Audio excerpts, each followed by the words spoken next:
Hey guys, how's it going? My name is Adam. Today I'm gonna show you how to cancel one-click pay on temu. So first of all, go ahead to your App Store, Google Play, click on your avatar icon to check if there is the newest updates on temu.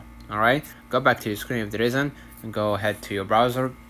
If you want to cancel one pay click pay on temu, what you're gonna do, you need to go to your temu account and find the orders section and locate the order that you would like to cancel. If the order hasn't been processed or shipped, you should see an option to cancel it right there, and then you're gonna follow the on-screen instructions to tell them why that you want to cancel this order, and then you're gonna get a refund to your wallet or to your credit card account. So let me know in the comments if this video helped you. Don't forget to like and subscribe, turn on the notification bell to receive every video we upload. Thank you for watching, and we will definitely see you in the next one.